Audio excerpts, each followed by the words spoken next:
പ്രണയാംശം രചന ശ്രീ അക്കു. അവതരണം ഷാഹുൽ മലയിൽ. എഡിറ്റിംഗ് ഷെരീജ് പൂനൂർ.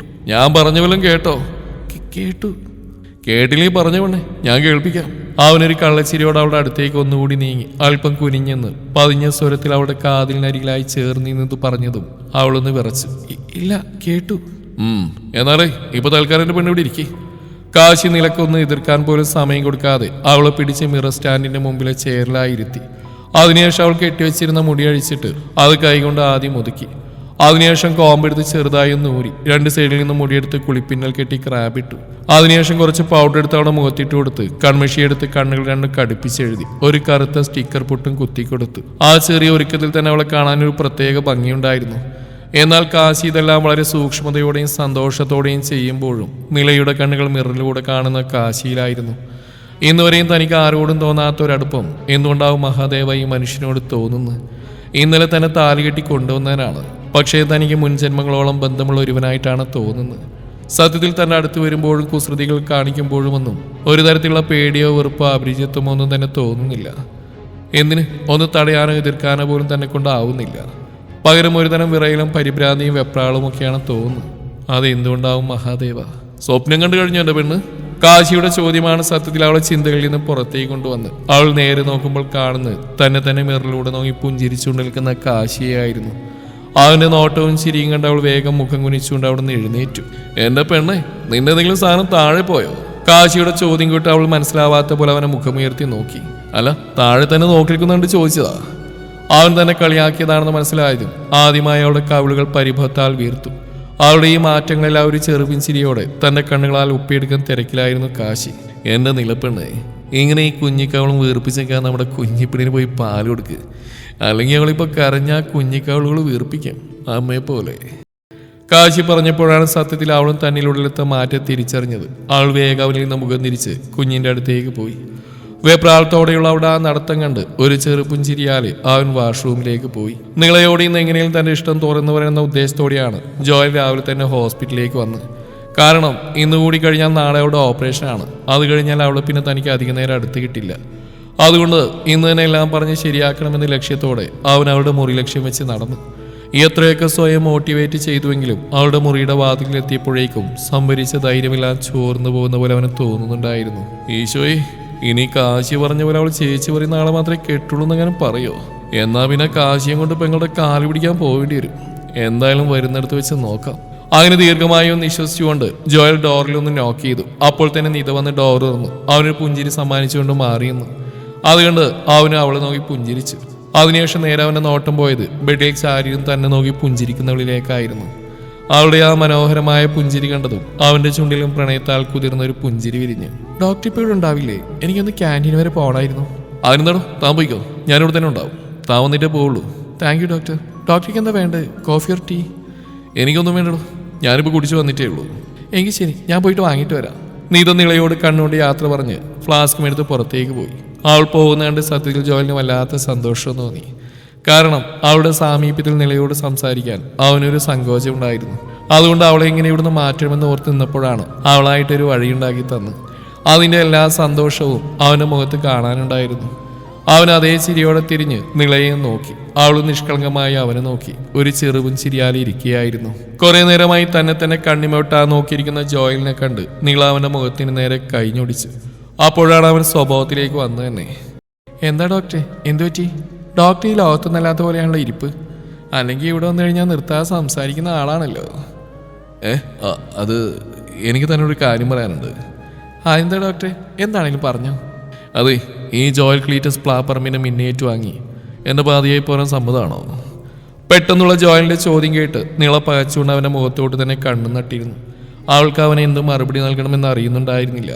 തന്നിലേക്ക് പ്രതീക്ഷ വെച്ചുകൊണ്ട് നോക്കുന്ന അവന്റെ നോട്ടത്തെ നേരിടാൻ കഴിയാതെ അവൾ അവനിൽ നിന്ന് മുഖം വെട്ടിച്ചു.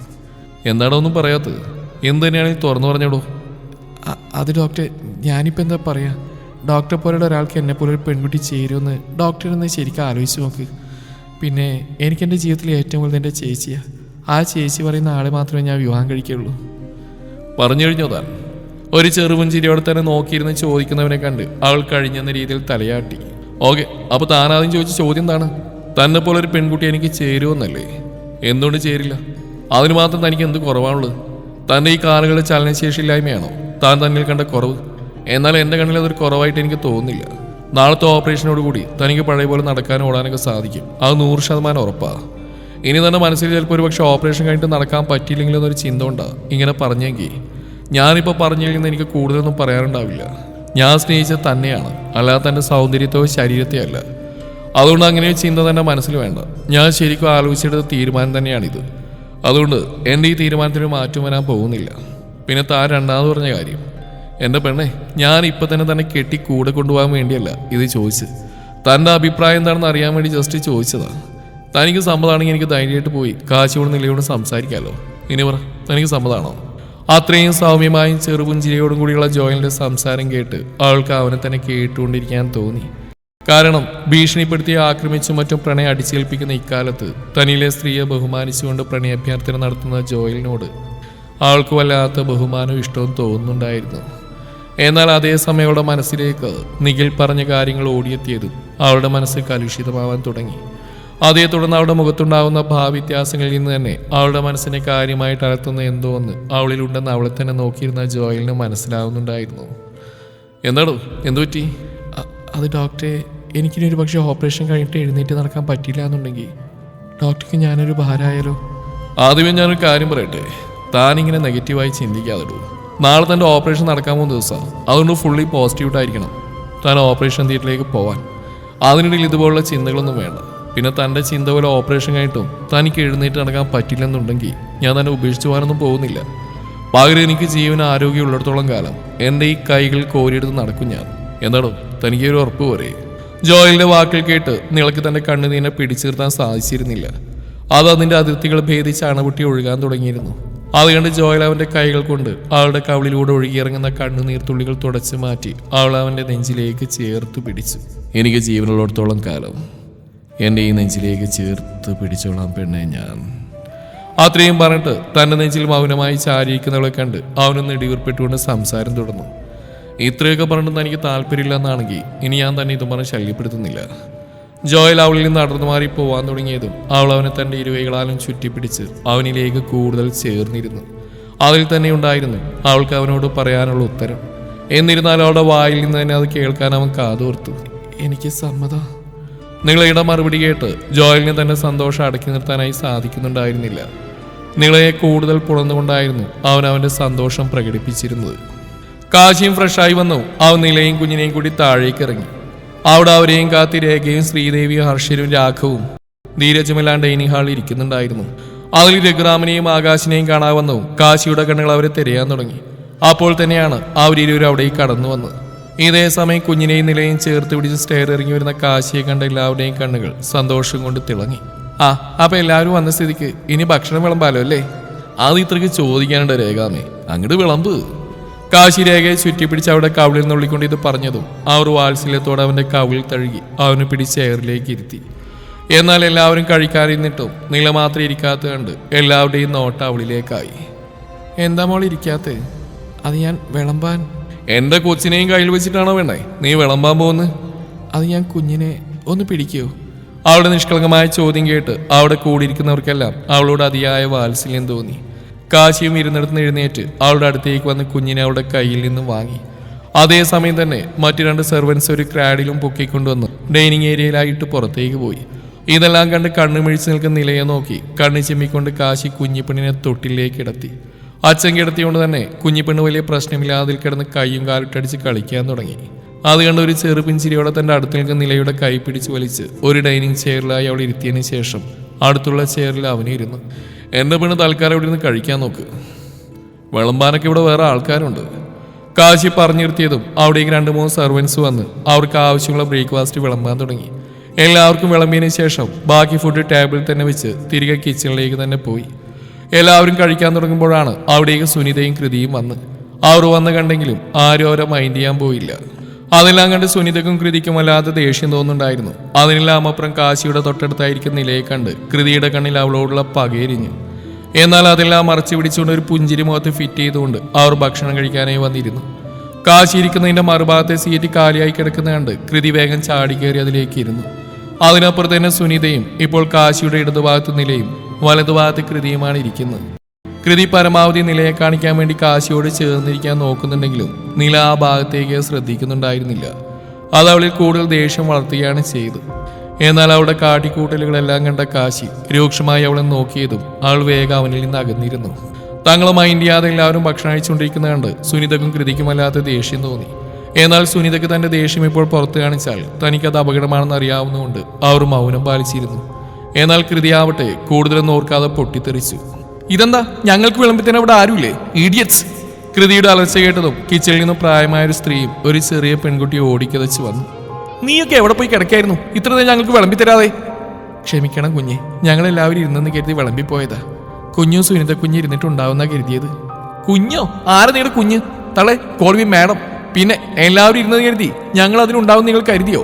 നിങ്ങൾക്ക് അതൊന്ന് ചെക്ക് ചെയ്തൂടെ? Irresponsible fools! കൃതി ആ പാവം സ്ത്രീക്ക് നേരെ ശബ്ദമുയർത്തിയതും അവർ പേടിച്ചുകൊണ്ട് ഒരടി പുറകിലോട്ട് മാറി.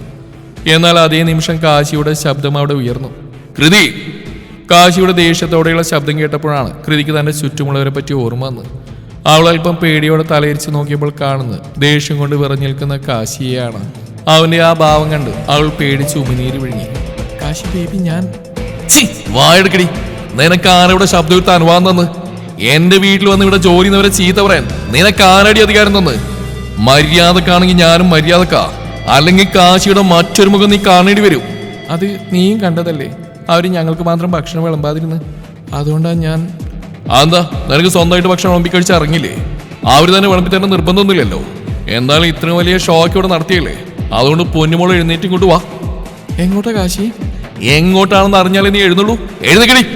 കാശിയുടെ ശബ്ദത്തിലെ മാറ്റം മനസ്സിലായതും കൃതി വേഗം ഇരിക്കുന്നിടത്ത് എഴുന്നേറ്റ് നിന്നു. നടക്കടി കിച്ചണിലോട്ട്. അതെന്തിനാ അവിടേക്ക്? അത് അവിടെ എത്തുമ്പോൾ എന്തിനാണെന്ന് നിനക്ക് മനസ്സിലായിക്കോളും. ഇപ്പൊ നീ നടക്കാൻ നോക്ക്. ഇനി എന്തെങ്കിലും ചോദിച്ചു കഴിഞ്ഞാൽ അവന്റെ കയ്യിൽ നിന്ന് അടിയിട്ടുമെന്നോർത്ത് കൃതി പല്ലുകടിച്ച് ദേഷ്യം നിയന്ത്രിച്ച് കിച്ചണിലേക്ക് നടന്നു.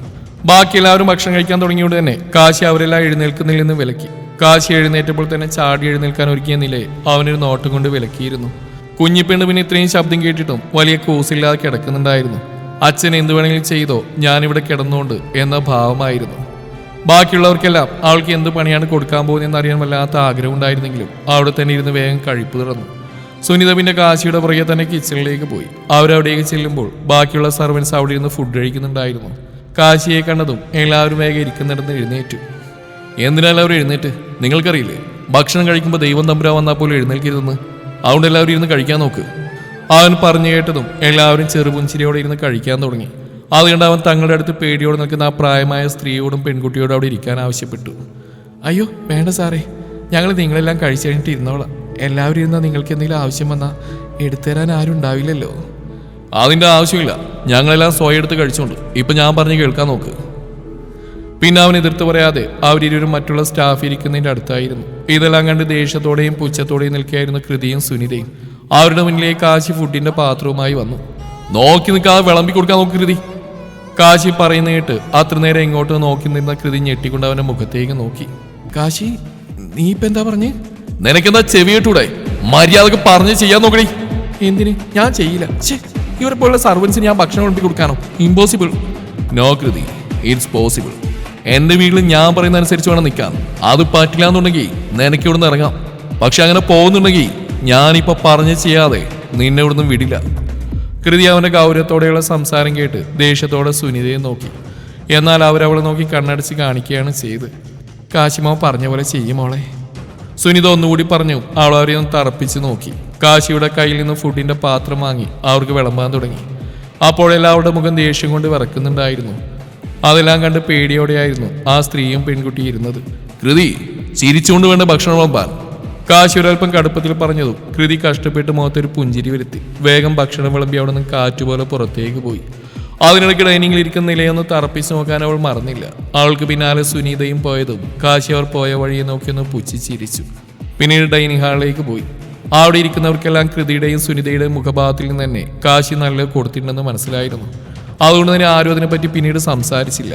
എന്നാൽ നിലയാവട്ടെ ഇത്ര നേരം കാശി വരുന്നത് നോക്കിക്കഴിയാതെ ചിക്കിപ്പരക്കിയിരിക്കുകയായിരുന്നു അവൻ. വന്നിരുന്ന് അവളുടെ പ്ലേറ്റിലേക്ക് നോക്കി. അവളെ കണ്ണുരുട്ടി നോക്കിയതും അവൾ വേഗം ഇരുന്ന് കഴിക്കാൻ തുടങ്ങി. അത് കണ്ടൊരു കുസൃതി ചിരിയോട് അവനും. തുടരും ഈ കഥയുടെ ബാക്കി ഭാഗം നാളെ ഇതേ സമയം.